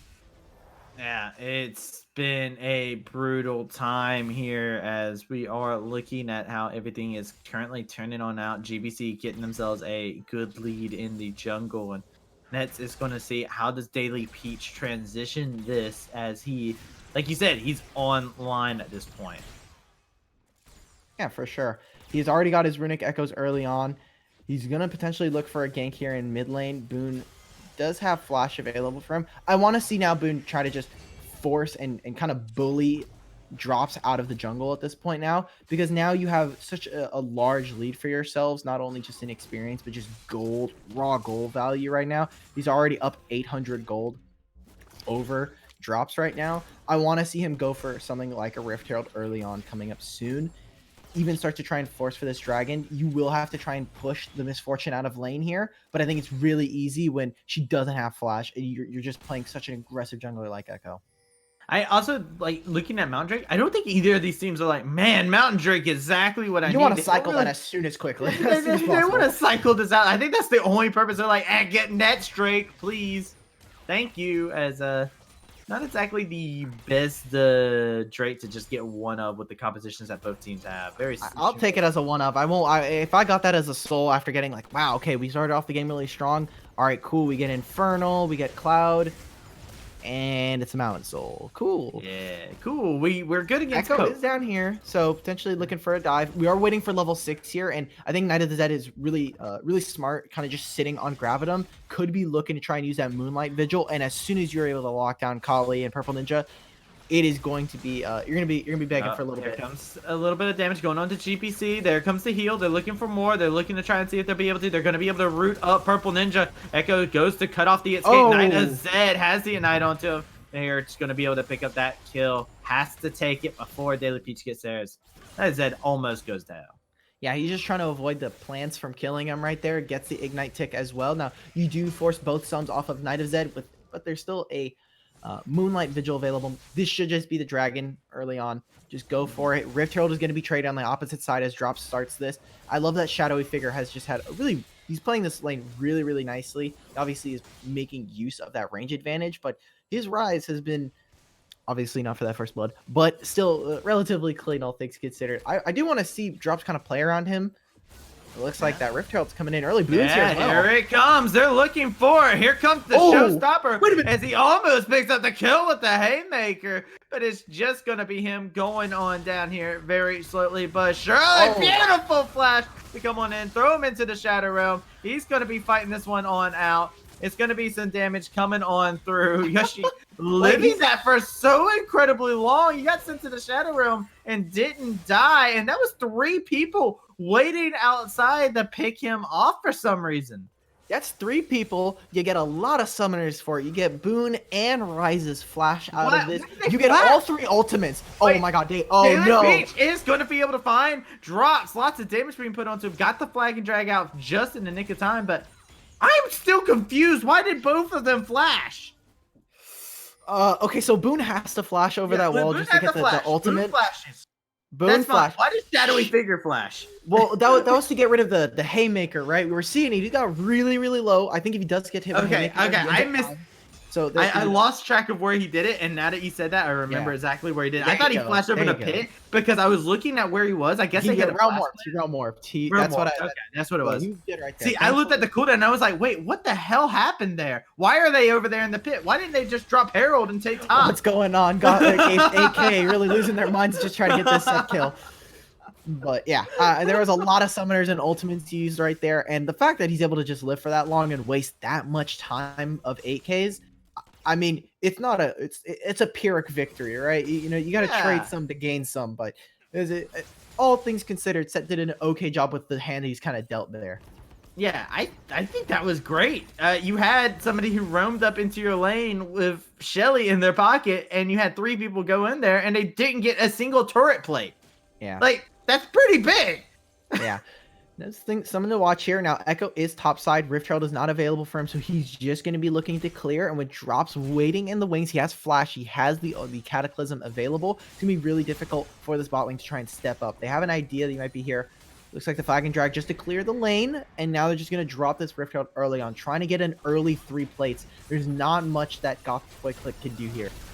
Yeah, they just kind of have to defend against it. The drops is going to take a ton of damage. Here comes the Stranglethorn coming on out. That's going to be bullet time being used. That's going to force a flash to come on out. As there is going to be Shadowy Figure that's going to TP down here.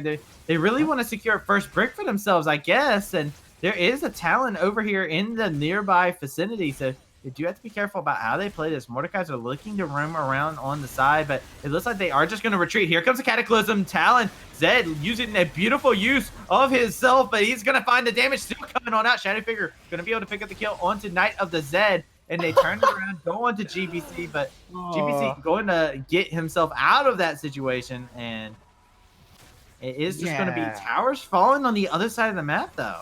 Yeah, I mean, top lane is about halfway down right now. Mid lane, all 4 plates. Oh, Zed! Oh, Zed! Oh, wait, no. He missed the skill shot on him! Oh, no, Shadowy! Shadowy, that's not how you want to be remembered! Be remembered as the Shin God, not this! Not the Rise God, not like this, not the Rise. The TP was really forced. I think that they were just trying to overload one side of the map. Now, Boone has the TP to try and answer this set, but they have lost so much gold across the map. The only reason it's really even now is that they were able to get that first plate, or that first turret brick early on, but the gold is only 800 in favor of Goth Boy Clique, and there's 4 plates shared between Set and Echo now, so it's a bunch of gold that just got put into the solo and jungle for Goth Boy Clique. And that was a really overforced play from 8K. Yes, you get the drag, or yes, you get the early bot lane turret, but you waste a lot of resources just to try and get what seems like a minimal kind of reward for them.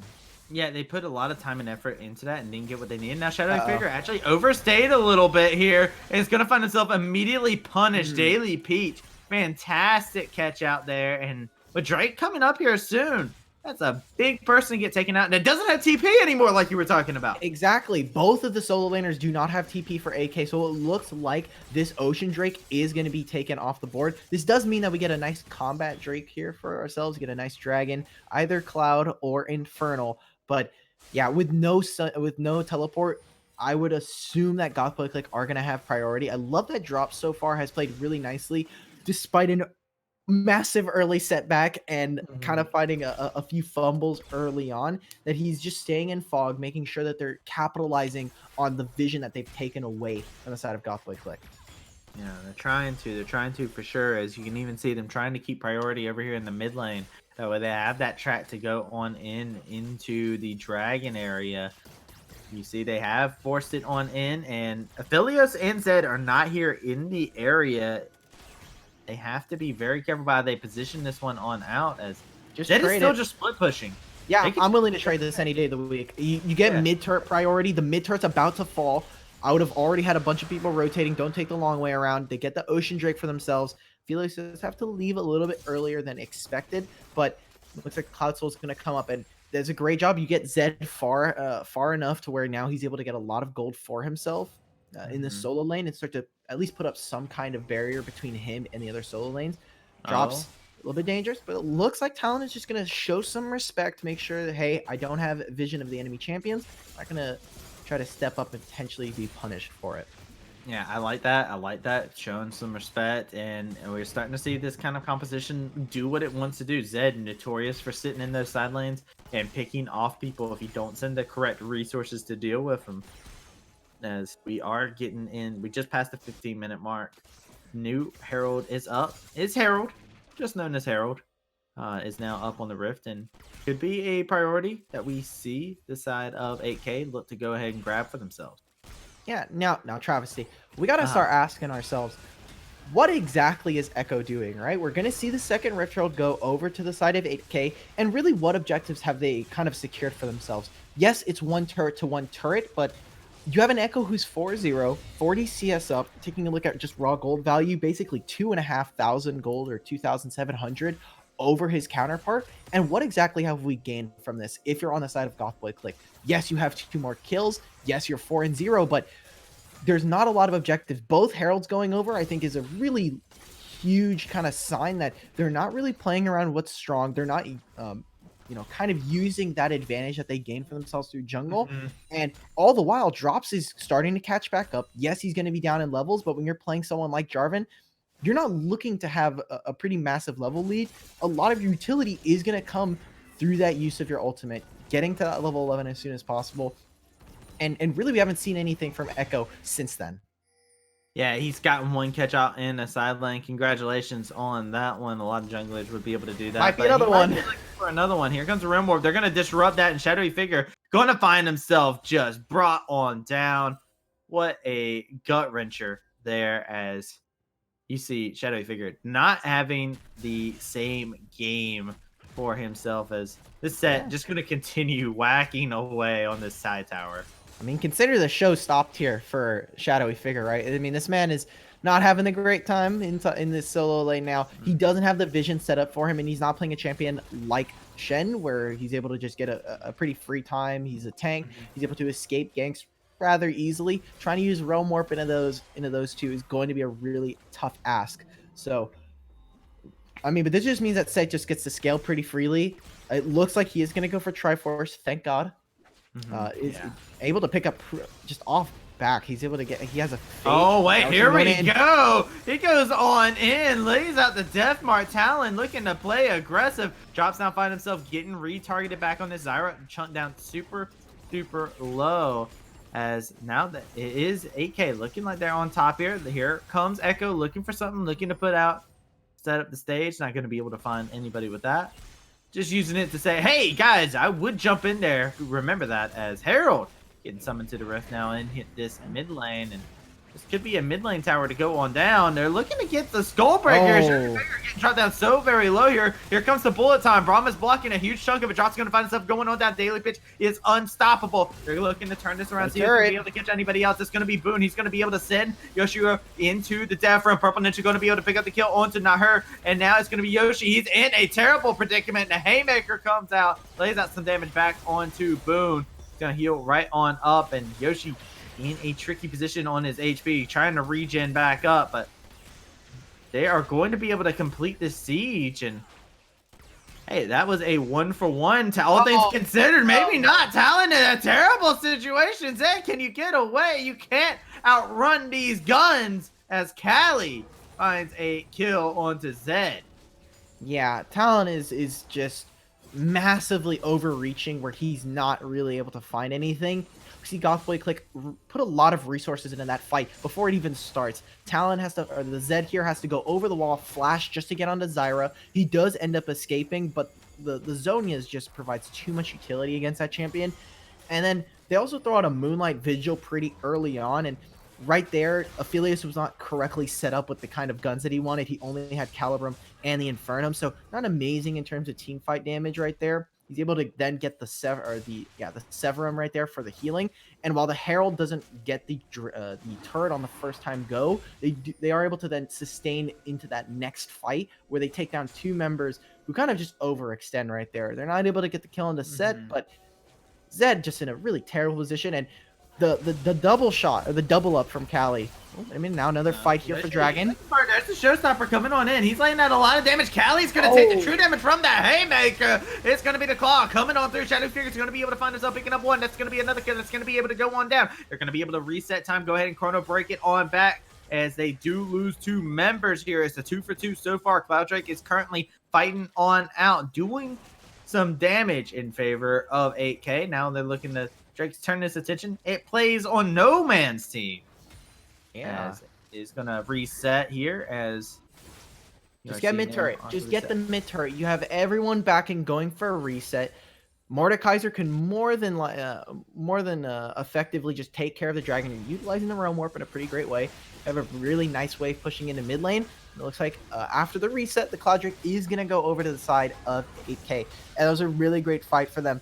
Yes, they are able to. Cali goes down pretty early, but they're able to turn that fight really, really well. And specifically this set, when it's just a little too far, you're not going to do too much. You're really only grabbing not a too effective member. There's not amazing people that he can grab with that showstopper. He's using most of them to just try and escape. As soon as that cataclysm goes down, you want to get out of the pit. Even if you are the boss, even if you are ready to, kind of do a slobber knocker, get ready. He was born in the pit, man.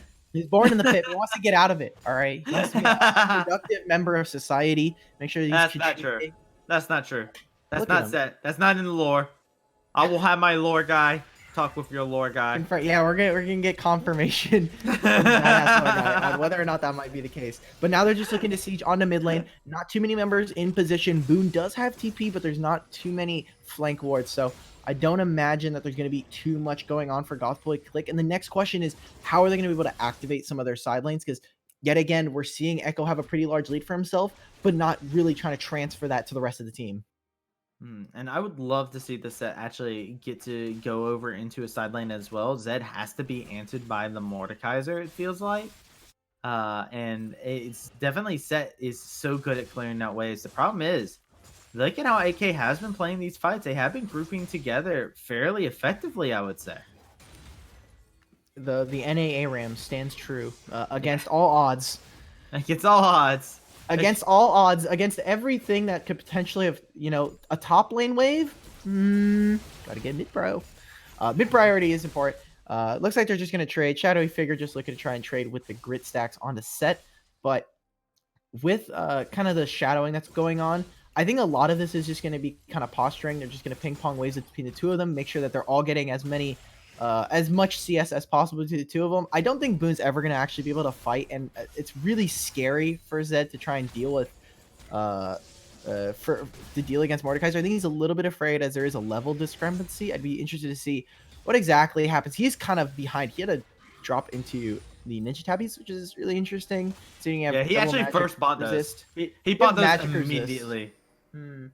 Yeah, he legitimately was just like, I need these Ninja Tabbies against this very heavy magic damage team. And then over on the other side, Mordekaiser's like, yeah, I'm gonna first buy Ninja Tabby. Like instantly bought it in lane. Everyone's buying Ninja Tabbies this game apparently. Yeah, look at it. Look at the amount of Ninja Tabbies. Like, legitimately, we have Ninja Tabby on everything except for the bot lane, and Echo, and Echo, and Set. So not everything, but not everything. It's not a world ruled by tabbies, but yeah, really just a lot of posturing from both of these teams. They're not going to be able to do too much. Both teams just catching waves and trying to give it up. So I think that the next fight is potentially going to be around an objective. We just see that trading. Ooh, there we go. I may have spoken too soon. He's looking for something. Talon in a bad spot. Flashes forward with the mace, and Talon looking for the juice, trying to get out of the Death Realm. Here it comes Daily Peach. Looking for something. Looking for a scoop. You got scoops. He's wanting to get some damage. Some true damage. And Boone, your HP's a little low, buddy. I do believe you go down. And, good guy. Gives it on over. And now, AK looking to turn this around into an advantage for himself. Here comes the heal coming on in. Knight of Zed is stuck inside of this. It is going to be a lot of damage coming on through Purple Ninja. Picking that one up for himself. But Shadowy Figure in a tricky spot. Has the Ignite ticking away onto him. It did use the Realm Warp to get into that fight. It is going to find themselves having to back it on up. Summoners out there. They got the flash off of the Zed and heal. heal, and both summoners from Braum is really Oh, wait, important. the Shy action Figure- hasn't stopped yet, though. Zed's looking for more, possibly here. Shy Figure is laying out the damage. He's going to be able to pick up the kill on to Nahir. As now Daily Peach, he steps a little bit forward, looking to lay out some damage. Stranglethorns coming out again here. Oh. As he is looking for more drops. Flag and drag forward. TP comes on in from Boone. Daily Peach looking for some possible action. Is going to find himself getting hit in the face by a bullet.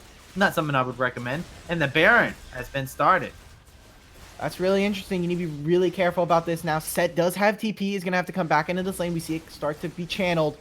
Oh, he's in a bad spot, though. That TP was not in a place that he wanted to be. Oh, wait a minute. He's looking for more. He's in a tricky spot. Zed goes into the backline. It's going to be able to pick up the kill onto drops. It is going to be Aphelios coming into the fight now. They're laying out a lot of damage. The showstopper comes on through, and JBC turned the entire thing around, and it's just Purple Ninja. That was beautiful right there. And the important thing for Gothboy Clique right there is that they had already wasted so many ultimates. Bullet time was not quite back up for Kali. Drops does not have Cataclysm again for himself. And now this just means, hey, we're not going to be able to get the Baron here, but they're able to kill 4 people and start to siege onto the tier 2 mid lane. Amazing job from them, making sure that they're playing around cooldowns. Finally, we see some life from this team. Yeah, I feel like a big thing to take note of there, too, was how much, like, Set jumped in and TP'd, yes, but did you see how they turned everything back onto Set? Did not catch him the way they wanted to, and I think that was a big thing to take note of. Is this is going to be a Cloud Drake, the first Cloud Drake that we're going to see from GBC here, as they are going to be able to secure that one for themselves. Yeah, and actually, since they know that they went for the reset here, they already used the Realm Warp. This could potentially be a really quick Baron. They have amazing damage for this. There's no TPs available. Echo just went for the back, so they need to be very careful on the side of AK. They might just have to turn this, and we might see another failed team fight.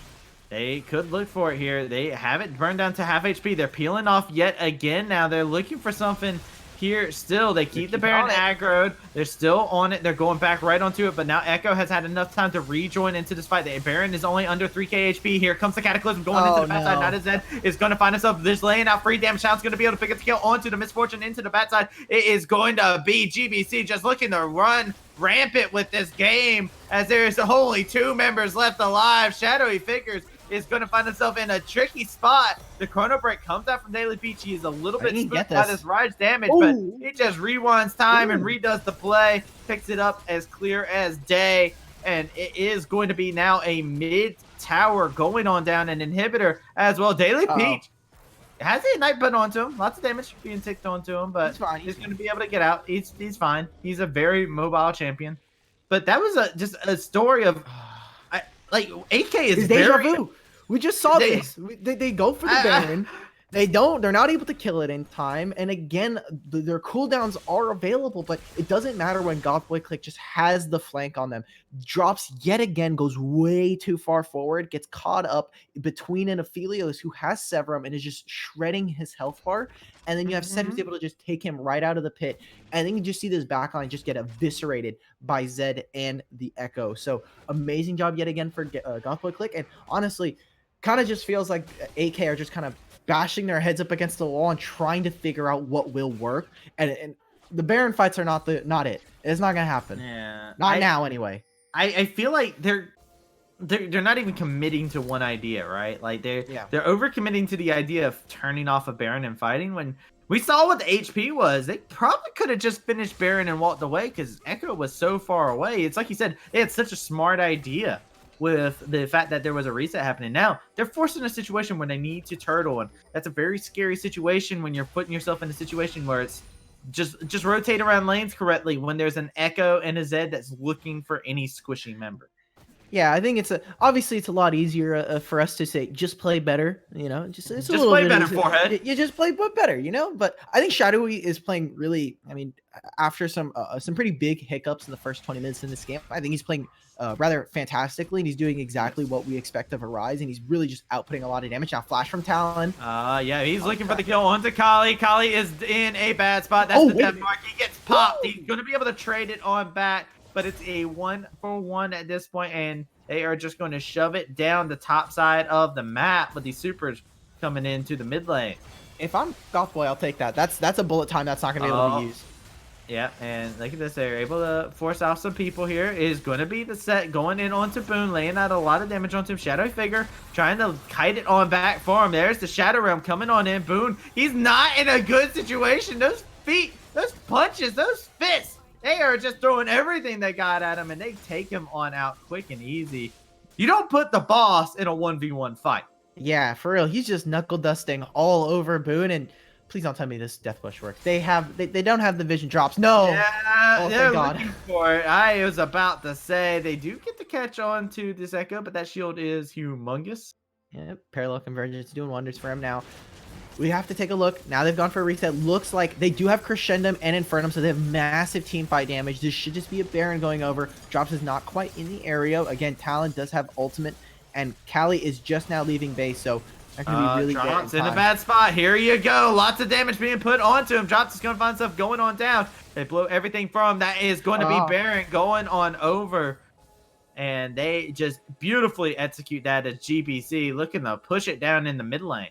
Yeah, and now we got to see how Goth Boy Clique are going to be able to end and finish this game out pretty cleanly. Their waves are not set up whatsoever. I don't know why they're coming into mid lane to catch one wave. They're gonna have to wait another wave for this kind of for these minions to kind of catch up. So they should have just gone for a clean reset. They kind of wasted a little bit of time, so they're gonna have to come right back onto the map. And while that Baron was great, I think they're really just kind of barely capitalizing on some pretty huge mistakes from the side of 8K, specifically drops right there, just constantly being caught out. And while we were praising him for his mid game, it's as we start to approach 35-40 minutes, these death timers are going to be more and more serious for the repercussions. Yeah, his positioning has been actually a little bit of a troublemaker for him. And you got to think, that's something that you have to kind of keep in the back of your head when you look at this. Here we especially go. with looking for something here. Shadow Figure looking to get caught out. Daily Peach is looking for him. Is going to be able to have the shield. And those fists do all the talking there as Yoshi is just laying out the hurt. Yeah, he's just getting way too cute now. He is putting out damage in a team fight, but getting caught in this side lane is really just unacceptable. You're playing Rise, just utilize the flash. He's really double lifting the top lane right now, making sure I'm not going to use flash. I'm going to be very patient with my summoner spell. But if you use that flash instead of trying to get really fancy with the realm warp, you're going to constantly, as we see, have those 6 deaths and continuing to pile up. Now, there's not a lot. All right, here we go. Cataclysm coming on in, but Night of Zed, he's going to use the stopwatch. He's going to be able to nullify all that damage. Daily Peach is going to rerun time. Chrono Break going to be excellently used. Nobody goes down here just yet, but it is a lot of ultimate abilities used, a lot of cooldowns there. Super minions crashing into the mid lane, laying out some damage on the Nexus towers. They are going to be able to get themselves another inhibitor, and hey, that inhibitor just respawned. No, it didn't. It's gone yet again, and Immediately. Oh, wait. The set actually doing a little bit of an oopsie-doopsie. Getting caught in a bad spot, but Talon going to jump on forward yet again. But that boy has a Zanya shutdown going on over to the side of Shadowy Figure. Now Night is that he's looking to jump on in. He is laying out a lot of damage, but they are just overextended. GBC is playing this fight all wrong, but Daily Peach on the bad side going to be able to get the kill onto the Misfortune. Going to be able to find the double kill. It's the Death Realm that's going to be thrown in there yet again. It's the showstopper in the bad side. Shadowy Figure trying to get out. That's a triple kill to come on in as Set is just going to 1v1, 1v2. Bring him on in. He's got 2 fists for 2 people. Yeah, and Goth Boy Clique, despite losing out on a game 1, they're just able to bring it back on a 2-game win spree right there, bringing it in at 2-1. Goth Boy Clique are going to continue being undefeated in the Cloud Division, and honestly, an amazing game from them and a really sloppy one on the side from 8K. Yeah, we saw a lot of moments of brilliance that we do have to talk about from 8K. Neither one of these teams played a perfect game. Like, I think that this is a game. Oh, for sure. If you put these 2 teams in a best of 5, I could see every single person out there saying, "Oh yeah, it's going to be a close one," because neither one of these wins did look definitive. And it is a big thing to actually take note of, where GBC able to really get in and do what they needed to. They kind of got the early advantages, but they kind of do nothing in the mid game. While over on the other side, 8K, they do a lot of things right in the mid game, but then they throw away the advantages they get with poor positioning and poor decisions. Yeah, really, Shadowy Figure had an okay game. In general, I think drops was basically a non-factor in both of these games. Obviously, this one we saw a lot more. And really, some of the shining stars from the series were both of the bot lanes. I think they did really amazing with some of the resources that they were kind of given, both in draft and as we got it further and further into the games. Kali and Purple Ninja yet again did as much as they could, stealing away a red buff early on. May have been from their own jungler, but Knight of the Zed and Nahor on this Braum and Aphelios just were absolutely tearing apart in the back line. And really the tail of the take, I think, while game one was really the Fizz taking over mid lane and Boone not really doing too much. I think Boone had an okay game on this Mordekaiser with again what he was given, but we just saw Zed just going right into the back line, taking out key members, trading one for one, kind of like we were expecting with Vi from the last game, doing exactly that, getting right back in there. And like you were saying, this wasn't a clean series by any means. Draft coming into the game, a lot of mistakes, but Gothboy Clique did a lot of things really well and ended up doing, a lot more. It was kind of like that balancing act. You do a lot more good than you did bad. I will say, if you and me were to look at somebody to declare our MVP of the series, I think you and me should be unanimous on this one. But go ahead, hit me. Who do you think would be the MVP if we're looking at GBC as how they Uh, played in this series? Honestly, I want to give it to Daily Peach, but that game one Oh, Vi was too much. I Knight of the Zed played excellently in both of these games. Uh, like I would give it if it was only if I only saw this game, Daily Peach, no questions asked. But the Sinner Vi build was too much for me. Look, Yomu's Ghostblade is wonderful and all, but it just did not do anything. don't forget For the Dustblade. the dust. I'm trying to forget. Okay, the Knight of the Zed. I think Knight of the Zed, even in a losing matchup, did really well for himself. And yeah, I would give it to him. I've see. It sounds like you were kind of taken aback by even mentioning Daily Peach. So hit me with your MVP. Almost Daily Peach. Okay. Hey, Woo. look, you know what? We don't agree. That's fine. Hey, you know what? If you're in chat, if you're watching, let me know who your MVP is. Let me know. You got Yoshi, you got Daily Peach, you got Talon, you got Knight of the Zed, or you got GBC Naher. Let me know inside the Twitch chat who your MVP is. I would like to actually see what the responses are. I personally like Daily Peach because he just played Nocturne, but was Vi in game one, and in game two, just was a huge factor of even when they were losing, they were winning because he was killing everybody. Mm-hmm. But that being said, I do have to say, we have to give a shout out to people that make this all possible. And you talk about the viewers, you talk about everything, but we also got to show some love to our lovely, lovely, lovely sponsors, and that is Midwest, ladies and gentlemen. Midwest is one of the finest orgs that you're actually be able to put yourself to look at, right? You get to see them hold so many different events. I believe there was actually just recently an event that we saw Chilling Walk actually go out to and do some commentary for. If you guys don't know who Chilling Walk is, look the boy up. He is absolutely fantastic on the mic. But they put out just the finest of lands and whatnot that you're able to do, online tournaments, all these locals that you're actually able to see. You really want to support the teams that are behind it, that are making it happen. And Midwest couldn't do it without them, and they are a huge group inside of the setting up these local tournaments and really organizing and making sure everything is just so crystal clean. But with that being said, you know what? I've had an exciting night of UML. I know you've had an exciting night of UML, Alk. I know Hyper, he's been broadcasting. He's been loving every single thing that has happened here. He has been just enjoying He loves everything. the lore callouts. He loves the lore callouts. He was just sitting in the back. I had it on good authority that he was just like, yes, please, more. Talk about my lore, please. Thank you. Appreciation. But that being said, ladies and gentlemen, my name is Travis C. I've been joined here by Alk. We've been streamed by Hyper. We're here on Upsurge. Be sure to tune in next week when we start up with UCL on Monday. We'll catch you guys on the flip side.